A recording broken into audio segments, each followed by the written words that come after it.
Hello, good evening, and welcome to our Louise self-healing class. This is First Center for Spiritual Living. We are located at 204 West 84th Street, and it's always a great pleasure to have all of you on the call with us, both live in the studio and on Zoom, Facebook, Instagram, YouTube. Welcome all of you to our class today, and it's been a very beautiful day today at the center, peaceful, quiet, and we're so grateful that we have today, and we are gathered again this evening. And like it's our norm, we'd like to start with our affirmative prayer, and after the affirmative prayer, we'd like to play two of our most recent video clips before we invite Dr. Greg for the lesson today. And the lesson will be on no fear. Let's welcome Anthony for the affirmative prayer. Thank you. Hello.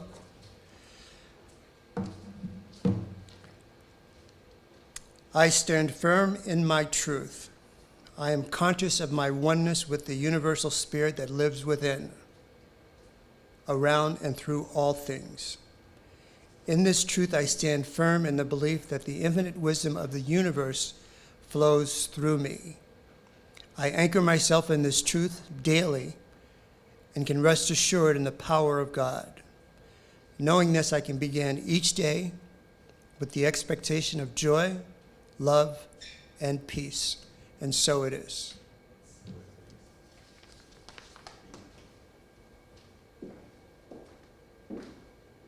Life itself never tarries with yesterday. It really, all the creative process really doesn't have much to do with what has happened before. It's really all about what's happening in consciousness right now. We have a lot of stuff that prevents us from being as alive as we could be and as free as we want to be, and it can prevent us from moving forward dynamically. So much happens to us during our early years, our childhood.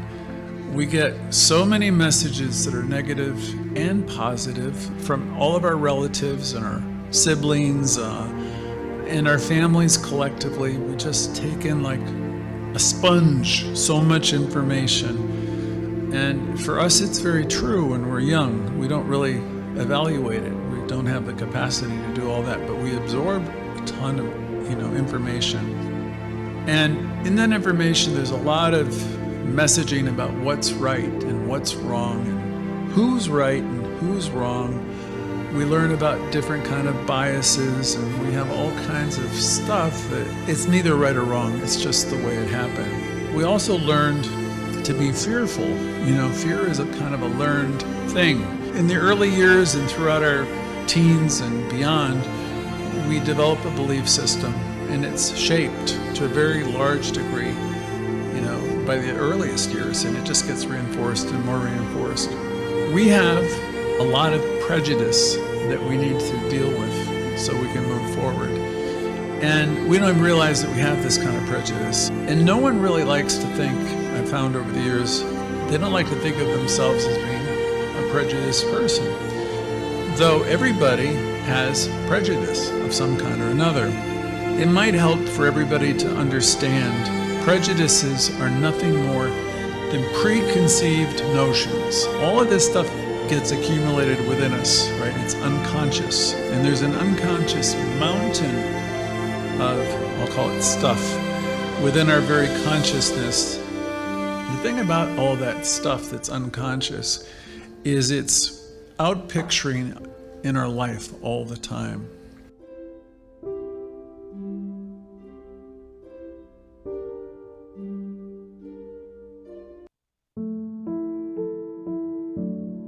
Everything that is within you is playing outside of you. I notice in watching people, as Louise did, and assessing a little bit, she'll say the bottom line for everybody is, I don't feel good enough about who I am and what I do and how I look and where I'm at in life. I don't feel I'm successful enough. I don't feel I'm this. I don't feel... And that's really such really awful, negative messaging that we give ourselves often. And then we have this propensity about talking endlessly far more than what we want to about what's wrong with our girlfriend or our boyfriend, wishing they had more of this or more of that, and wish we had more of this and more of that. And I mean, we're something else with all of our assessments and our judgments. The thing about all of that is our focus is outward far more than what we want. Our focus is outward, and that will never bring us forward. Sadly, most people are living out their prejudices, and they're incapable of being in truly new moments. So the challenge is to be free of the debris of the past so you can be in a new moment and have what's called a holy moment, to get to a place where you can realize that, everything is really good right here and right now. It's a very wise person that learns to language their experience around the idea of what they are creating. Louise said in numerous things that she wrote, each of us are 100% responsible for all of our life experience. It's all happening for you, and nothing is happening to you. It's a big spiritual jump to get to that place of understanding, but once you get there, really things start to quicken for you, and you will move forward quicker than you can imagine. It's a fun game, and it's also very helpful in terms of your spiritual growth to begin languaging situations. You might be saying, I'm creating this place to have great energy. I'm creating this person, Joe, to be a wonderful person. Or you might acknowledge, I'm creating Joe to be a bully. You might acknowledge that I'm creating this wonderful, happy experience. Or I'm creating this to be a disaster. I'm creating, Reverend Theodora is usually on her calls, to be a wonderful teacher. Or I'm creating her to be something else. See, if you can begin to language it, all your life experience as your own creation, you are beginning to take a certain responsibility for your life. Because the fact of the matter is, you are the author of your own life, and you're creating the chapters day by day and week by week by your consciousness.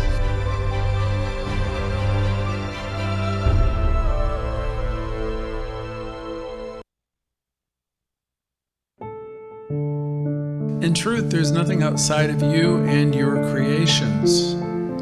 So as soon as I start pointing my finger about anybody, I want to take that finger back and ask myself, what am I creating this to be?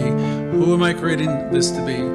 What, if I'm attributing to this as bad and this is good, understand all of life is your creation, at least in your world. So in truth, there is nothing outside of me. You have the power to name things and create things to be whatever you want them to be. It reinforces the idea presented. In truth, there's nothing outside of you, and everything in your world is a reflection of your creation. And we want to become mindful to drop the rock, drop the stuff, drop the baloney, drop the racket, and so we can be in a new moment. So we can really leapfrog and jump and torpedo forward. I want everybody to realize if you have an obstacle in your life that seems bigger than you, the truth of the matter, it is not bigger than you. Everything that's in your life shows up at the right time, and you always have the ability to deal with it, to transmute it. It's there for you, and you have what it takes to deal with it, whatever it is. The point always, in truth, there's nothing outside of me. In this case, there's nothing outside of you. And as you learn to heal your life, you're going to come to understand that each of you are an individualization of God life. You are creative sparks within the mind of this divinity. You are an individuality of it, of spirit. And as you begin to work with these empowering ideas, you're going to realize more and more that the universe is responding to you and always responding to you affirmatively. And as you begin to understand more and more that you are creating everything, then you'll want to pay closer attention to what your inner conversation is. If you're just always being negative, it's not attracting the things that you want. In the book, Louise said, notice how often you use the word should, because when you use should, you're usually you're saying to somebody, you're wrong. You're wrong about something. You're wrong about a lot of things. And typically when someone uses that word a lot, they're very rigid in their thoughts. And as easily as they're telling other people what they should be doing, they live in a world of, a lot of condemnation, a lot of criticism. And all of that is something that you could decide to let go of if you wanted to.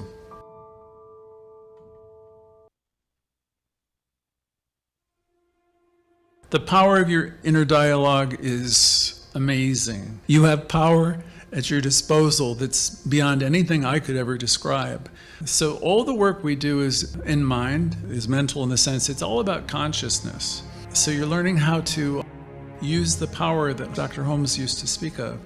You're learning to know that there's power and how to use it.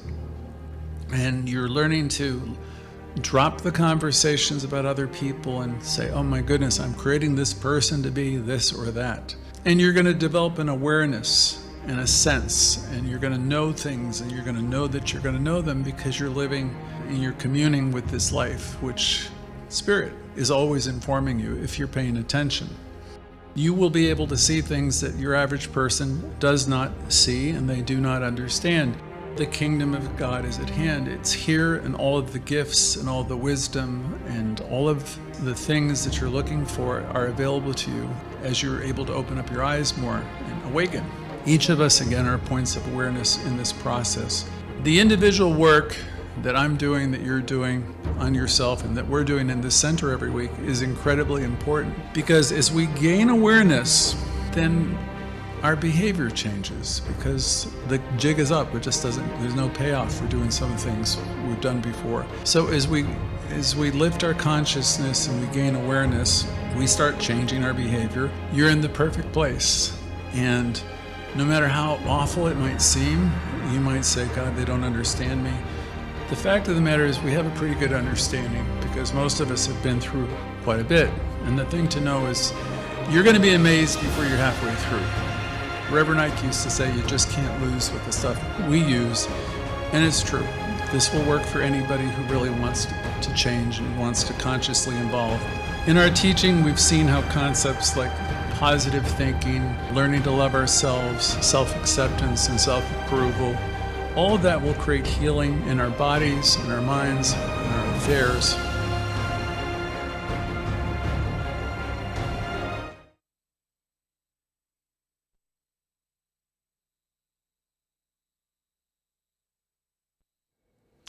Good evening, everybody. Hello, hello, hello. Welcome to First Center for Spiritual Living in New York City. We're happy you're with us. I see a few of the names I can recognize on Zoom, and I know there's a whole bunch of people that are going to be watching us on Facebook, or who are now, and also who will be in our rebroadcasts. And special shout out also to the YouTube folks who are finding us there. So together we're forming quite a community, and this week we've had another dozen or 20 people sign on, so that's really great. Jimmy and our volunteers are working at reaching out to everybody. And if you happen to be watching on Facebook now or Instagram, you can always send us a text and we can send you the link to be a part of our Zoom call, because the thing is, after the lesson is over, we always have a time for everybody to ask questions if they want to and get some answers and interact. And it's really a great way to be a part of developing or getting a connection with us. Also, if you send Jimmy some contact information, he can send you our weekly e-letter, our invite, which usually has some inspiring ideas in it, and it will show you how to connect with us. As we go forward, we're going to be doing more and more spirit groups. If you're interested in some, or passionate about some subject, and you think you'd like to lead a group for, I don't know, say 6 or 8 weeks or longer, and you have that type of energy and commitment, send us some information, because we'd love to put another 5 or 6 activities into our calendar now that the building is open and we have access to a couple rooms downstairs, and we'll be having another room upstairs, and we have the broadcast studio here. So let's start making some things to happen, make some things to happen together. so we can share our gifts. And all of you have gifts. Each of you are an inlet and outlet of God activity. And what you will learn as you involve yourself in our classes, it really feels good to be sharing your gifts and being involved. We learn in our classes that we're here in the express business. And if you haven't been around, and this is the first time you're hearing that, each of you, are gifts unto the world. And as we wake up and realize that we have these incredible talents, it's really very helpful for our own development to give of ourselves and share. So whatever your talents are, join in. So it's really good if you can join into our Zoom calls, because then you'll be encouraged to do that, and you'll see the value of it as well. So this evening in our Holmes and Hay class, and again, I've been teaching the Louise Hay material for just about as long as I can remember, probably about a year or two after the book came out in 1984. I started presenting groups much like this, and really it was me throwing out a bunch of healing ideas and questions for people to consider, and we made it a safe space so people could express where they're at. And because we understand in this teaching that everything is really about consciousness. Now, if you don't understand that yet, that's okay too.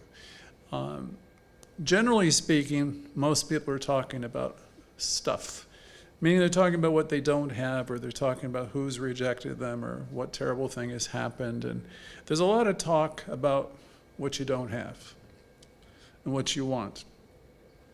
And so our teaching is largely the opposite of that. We realize the trick to having more of any good thing is to realize it already exists in mind. So that may not make total sense just yet, but stay with us. It all comes together sooner than you think. Louise Hay would say it's like cleaning a house. You just begin where you are. You call in tonight, and you're welcomed, and you're celebrated. And I'm going to challenge you every single week to pay attention to the conversation that you're having with yourself, because that's the conversation that heals. It's the conversation that potentially transforms. I mean, you have that power to use, and you can use it. So tonight, the subject, as I've already digressed quite a bit, is about dealing with fear. You've all heard the old adage, there is nothing to fear but fear itself. As kids, we heard sounds. Loud sounds would make us scared. Even adults sometimes are very fearful of loud noise. I don't particularly like it myself. If that's carried to an extreme, it's called phonophobia. It, for many people, is overwhelming, causing panic and fear and anxiety. I don't know what, as I say these things, you can say to yourself if that kicks up anything for you. I just know when people are screaming and yelling, I don't find it very pleasant, and I don't listen as well. So there's lots of people who have this fear, and I'm going to go through a few of them. There's a lot of people who have an unusual fear of the dark, for example.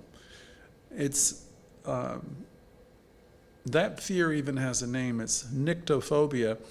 In an extreme form of it, there's a real big fear of dusk and darkness and night and lights going off and all that. It can bring forth intense symptoms of anxiety and even depression. Being afraid of the dark often starts in childhood to some degree, and to some degree it's actually normal. It's just like everything else. In excess, it becomes really a problem, and it becomes disabling. I've done this class maybe a year ago. Tonight I wanted to add a new one to the lesson, because I know there's thousands and thousands of people experiencing it in our society today. And that's agoraphobia. And that's a type of anxiety disorder. A person who has this disorder is afraid to leave the environments that they know or they consider to be most safe. Now, you think in a post-COVID world, I can't name, but I will. As I say the word, I can think of a lot of different people who currently are suffering from this. Agoraphobia. It's a bit of an anxiety disorder. People with it consider their home to be really the only safe place. For them to step out of their home is a big deal because they really feel safe. I mean, and the whole thing about us as people, we are explorers and we are creators and we're meant to be with people and we're meant to be celebrating life and interacting and doing all the things we love to do. But something very unusual happened during this pandemic. People had been locked up for such a long time. Now walking across the street or going to buy groceries or going someplace, everything has become a much bigger deal for many than ever before. Now that one isn't my particular fear because I always try to find excuses to get the heck out of town when COVID was around. If anywhere, but I know, there's friends of mine who've been locked in for 2 years now and they don't like going out. So you can think about this a little bit, see what applies or if it's any use to you. Folks with this may avoid leaving their home for days, months, or even years. They don't get their hair done, they don't keep themselves up, they gain weight, they feel safest at home. Many have lost their nerve and their verve as this I gotta make sure I say it right, agoraphobia has taken over. Most fears are established in childhood and they get reinforced in all kinds of ways. Our parents warn us about dangers. Remember when we were kids, watch out for this and watch out for that. And much of this stuff, of course, they meant well for us, wasn't real. So we keep fears going on and we keep it going. Sometimes we're not even aware that we operate from this place of fear. There's a few other fears and phobias you might have. I mentioned that I'm afraid to leave the house, that's the agoraphobia. Other people just have a deep-seated belief. They have so low self-esteem, they don't think anything will work out for them. They'll think it'll work out for me or you or Tony or, the people on the call or Judith, but they won't think they have what it takes. And there's not much you can tell them that will ever make them think that they have what it takes. Their responses will be, well, that won't work out for me. I can't do this, I can't do that, I can't. And that's a problem because that's the state of consciousness, right? And if it's carried through your life, you're not expecting much from life, right? If your whole consciousness is wired towards what you can't do. I mentioned before, one of Louise Hay's last conferences, she'd take her show on the road, was the I Can Do It tour, where she'd have a bunch of speakers and that would be the theme. That, like others, she sent me and whatever center I was involved with tickets to attend. The I Can Do It tour, well, that goes directly, that whole theme is to get over that inner dialogue which tells you I can't do it, I'm not good enough, it won't work for me. Okay, and then there's another fear on my list for this lesson is there's many people who are absolutely terrified of getting older. It frightens the heck out of them. If you have this one, and if you're suffering from it, and you have a lot of worry about aging and what's going to happen to you, that has a name too. Everything's got a darn name. I think it's geroscopia. It's probably tied in geriatrics. Geroscopia. So if you're overly concerned with what's going to happen to you, if you have a lot of anxiety about it, even the whole idea of aging and what's going to happen to your health, and if you think you're losing your looks or your loss of independence, inactivity,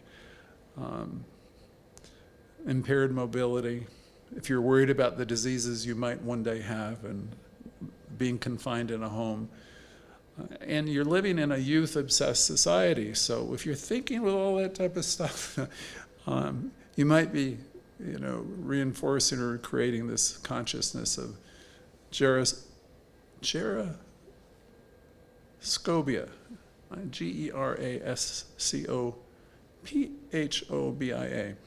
So many people are really caught up with worrying about everything, from the way they look to their independence to their... nobody likes losing their beautiful ability to think. And, as you get older, I can attest, you're like, gee, am I thinking as well as I used to? So these are things to ask yourself. It's really good for us to do an inventory and self-assessment periodically. Many have long had fears of flying.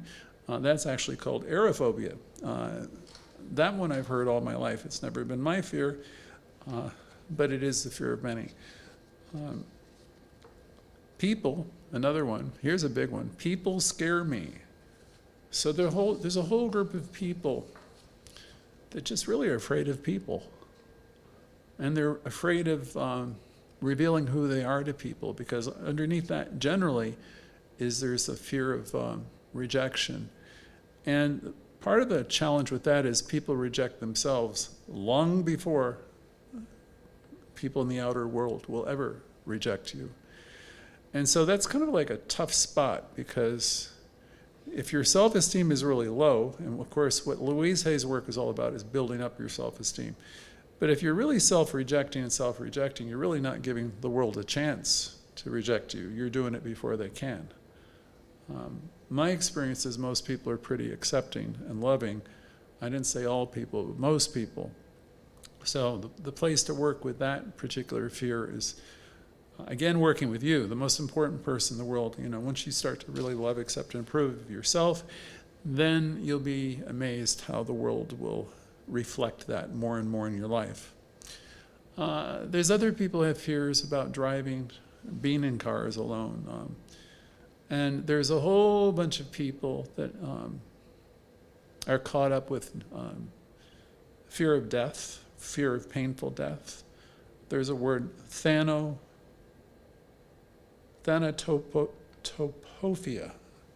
It's another tongue twister. Thanatophobia. This is someone who has an intense fear and preoccupation with death and dying. It's normal, in psychology for people to be somewhat afraid of dying. But if you're so preoccupied with it and you're completely living in dread of it, you're creating a situation in your life that's really tough to get out of. Then we have a group of people who are afraid of being alone. And that's called monophobia, and it's experienced by people of all ages, all generations. Some individuals with this particular phobia fear the need. They feel the need to at least have one person in the room with them or in the house with them. Others just need to have somebody in the building, but they do not want to be alone. So, do any of these sound like to you? Do you have any of these fear mechanisms in operation? Louise Hay taught that, she said, I believe we always have a choice between living in fear and moving towards love and trust. We experience fear of change, and then we experience fear of not changing. We experience fear of the future, and then we fear taking any kind of chance. We fear intimacy just as much as we fear being alone. I'm not saying everybody when I say these things. We fear letting people know what we need, and we really fear letting people discover who we are.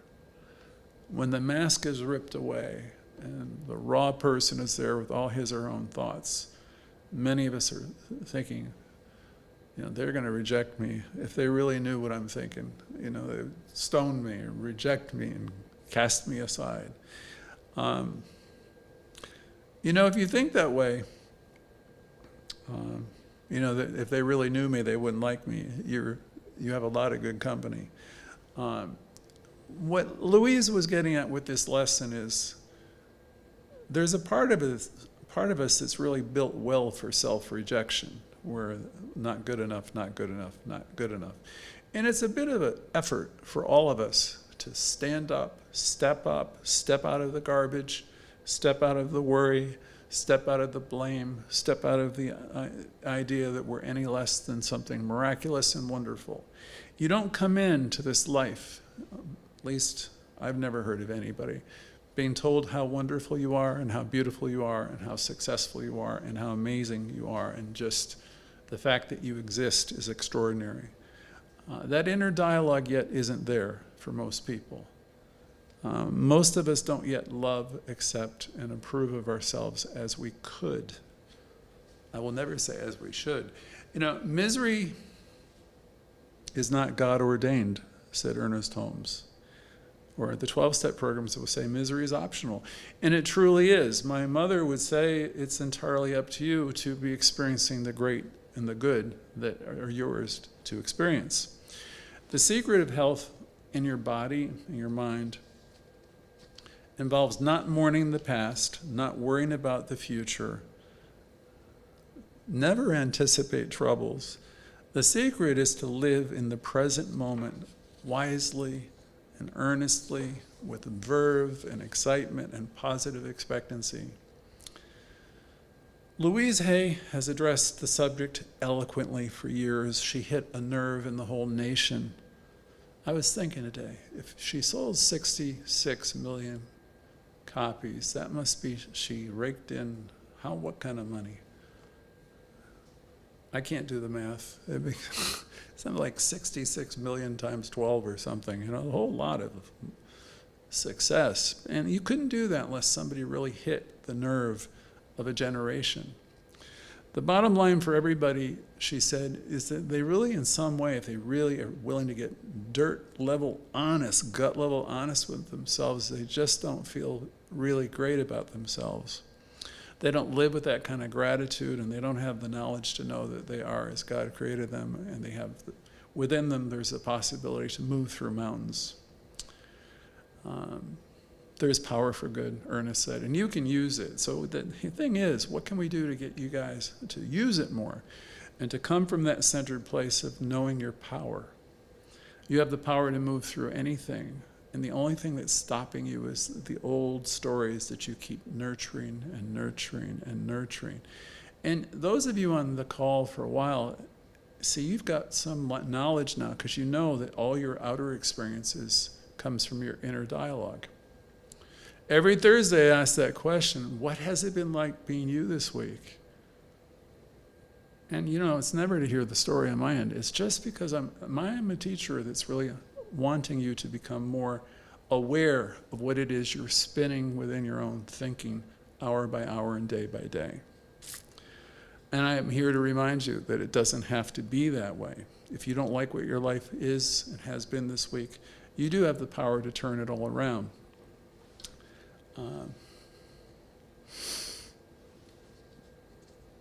You might remind yourself, Louise said, that you are not loving and trusting yourself enough. You're not feeling good enough. And when you're not feeling good enough, that will definitely interfere with your decision-making process. How the heck can you make a good decision when you're not sure about yourself? You don't have any confidence in yourself. See, we think we know what the problems are, right, when we're reacting to everything. And then we find out what the real problem is. And it's us. It's always what we're telling ourselves. And if you have a lack of self-awareness and lack of self-esteem, that's always going to be the real problem. Fears are merely thoughts, and thoughts can be changed. So please, for your own sake, stop talking about others and just say, okay, I'm creating this situation to be this. I'm creating this person to be a bad guy, or I'm creating this person to be a good guy. But know always that you are creating everything. And that'll help you a lot, because you're taking all your focus from out there to back to really the source of everything, which is within yourself. You've been given the power to name things and create things. and it'll be done unto you according to your belief. So fears are merely thoughts, and thoughts can definitely be released. They can be changed. Fears can be neutralized, and you can think new thoughts. A couple sample affirmations that can be used to replace fearful thoughts. I love always saying, I release the need for whatever it is. Because if I'm experiencing something over and over again, I have created a need for misery or anger or any one of the things. This is like what I call the universal release. Because somehow the crazy thing has been serving me in my life as a coping mechanism. So I'd want to say, I release the need for this once and for all. I never am going to criticize myself, whatever it is, and I release it. So let's start releasing states of consciousness and conversation that are negative. There's no longer any need to keep traumatizing yourself, I hope, right? Say to yourself, I release the past. I forgive my parents. I forgive my parents for their fears and all their limitations, and I forgive them for what they passed on to me that doesn't work. And then you get to a point where you can say, I now declare for myself that I'm safe and I'm confident and I'm one with Spirit. I sleep, I wake, and I move in complete safety. I now create for myself a feeling of oneness, and I know that I'm one with life and that I'm one with everyone. And I know that all is well. There's a little tag along to the lesson, which I guess I can go over a few things. It's to deal with fears. It's entitled 10 Ways to Deal with Your Fears. Take time out every day to center yourself. Learn how to do affirmative prayer. It's the most powerful thing you can ever do. Center yourself and meditate and learn how to use the power that you have, affirmative prayer. It's impossible to think properly and clearly when you're flooded with fear and anxiety. Learn to quiet yourself and breathe. Just doing that can make a big difference. Just notice your breath, calm yourself down. Learn to act with intelligence rather than react to everything. 3, face your fears and walk through them rather than avoid them. Another suggestion, is not necessarily the one I think is best, was given, is imagine the worst thing, and then you can handle it. I don't ever try to imagine the worst thing personally, but this came from the Louise material. The next is good. Don't try to be perfect. There's an old adage from 12-step programs I think is better than trying to be perfect, which is we seek progress rather than perfection. And be proud of your accomplishments. You're here to be a lifter to others, and you're here to lift yourself up too, right? So give yourself a lot of pats on the back and yes. And when you see yourself making some progress, we have power with our vision. So you might find a place in yourself where you remember a very happy time, where you're able to bring yourself back to a time. I can think of a field in Vermont when I was a kid. I always think about this place. So I have the ability to shift gears, and I hope you do too. And I have a slew of affirmations that really support me well. I'm in the perfect place, perfect time, and all the time. Another would be, this is God in my life. And that would be anything and everything. Even the most awful things, I will tell myself, this is God in my life.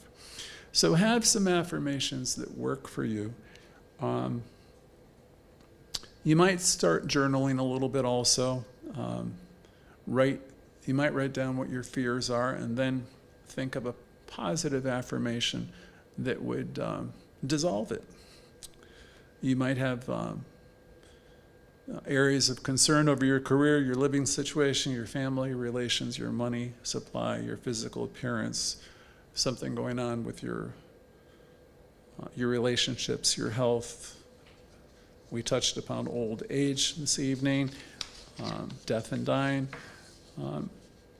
write them down if there's something that is kicked up for you, and then, come up with a powerful affirmation. Then first you would say, and I release the need for this. So find your way to release it, and then deal with it with a very, very, very powerful statement of truth that would neutralize it, and keep working with it. Sometimes you have to repeat these things many, many, many times, because if it's something that you have held on to for many years, it's really creating all these negative experiences that you want to let go of if you want to grow and evolve.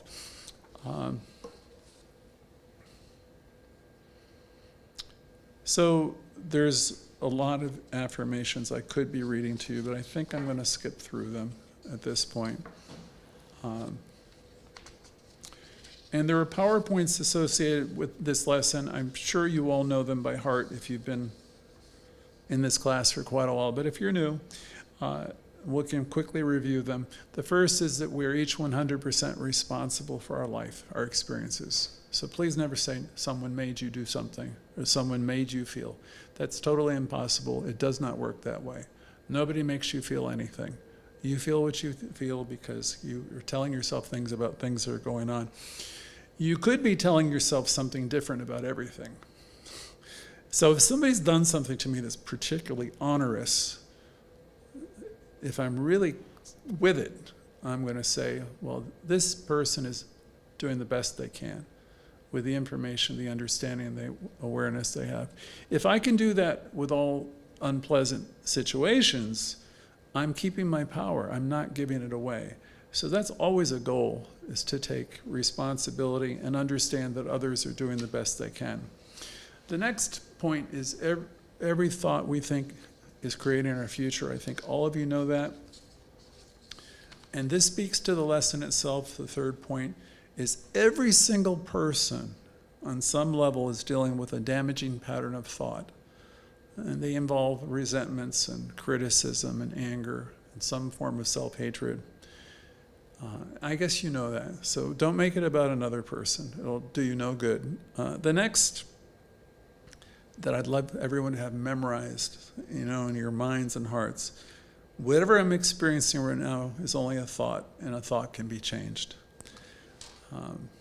The fifth follows, you've all heard before. We always want to be very willing to release the past, and forgive ourselves and forgive everybody. The next, self-approval, I've already said this one tonight, and self-acceptance in the now are the keys to power and all positive changes. 7, the point of power is always, always in the moment. So it doesn't matter what's happened up until today, up until right now, this hour, this evening. You have the power to move through it. You have the power to move past it, to transcend it. And we're all about new thought, which is really, we have the ability to see the God and good in everything. That's the power we have, and we intend to use it. So ends the lesson. We'll see you in a moment. You can have a chance to talk about your fears and how you deal with them. Thank you.